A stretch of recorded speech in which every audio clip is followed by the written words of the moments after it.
The thing with concealer is that I think we've always been taught go 1 to 2 shades lighter than your foundation.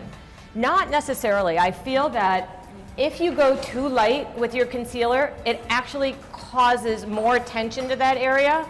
So I try to be just a little bit lighter than your foundation, and then you'll see we're going to go back and forth a bit to make sure that everything kind of looks tonal so that there's not this separation. If you take a picture and you have that raccoon eye, that's because your concealer is too light. So I'm going to take, I'm going to use my concealing stick, and I'm going to go right underneath the eye, and I'm literally taking it right into the whole inner circle, like the half circle on the inner area of the eye.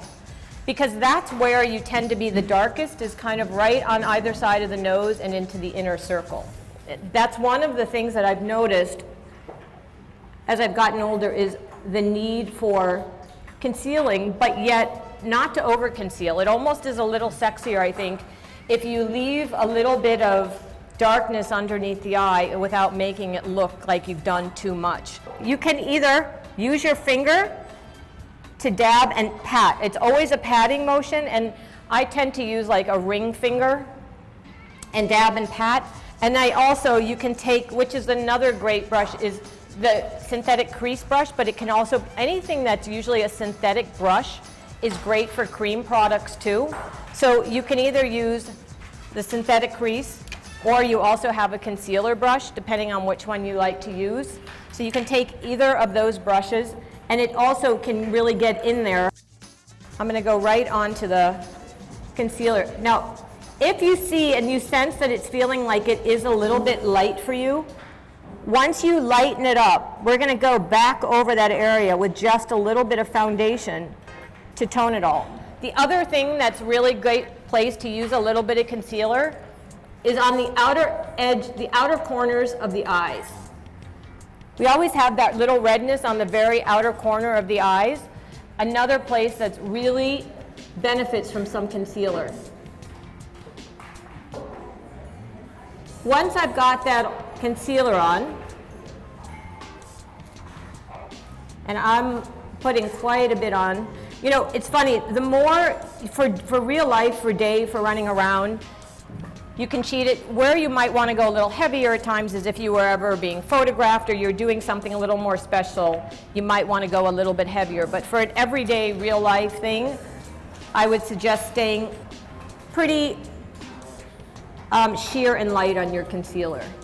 Now the concealer palette also works, so if you want to get more of a customized application where you can control the color a little bit more, the concealer palette is fantastic. And also the thing that's amazing in here is that on the bottom here, this kind of neutralizer green, if you have anything that's overly red, it will neutralize out the red and you'll see a huge dramatic change.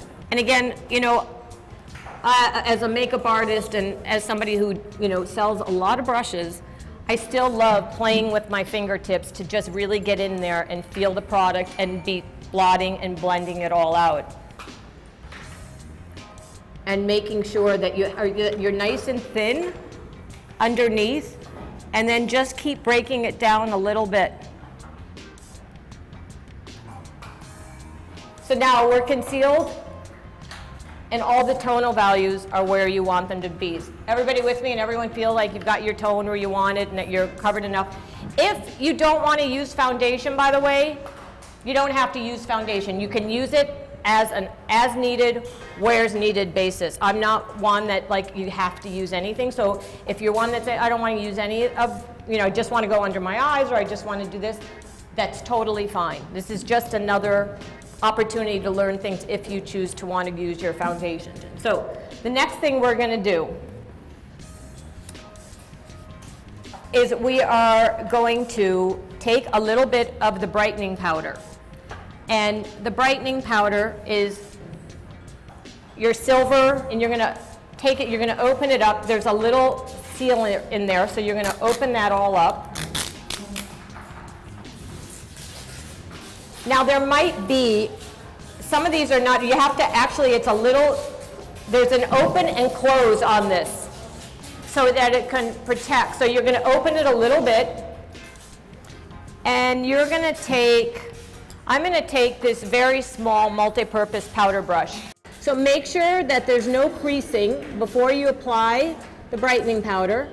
And I'm just literally going in, just kind of in the inner corner of the eye. Not all the way underneath the eye, because I'm staying away from a lot of powder right now from underneath the eye, okay?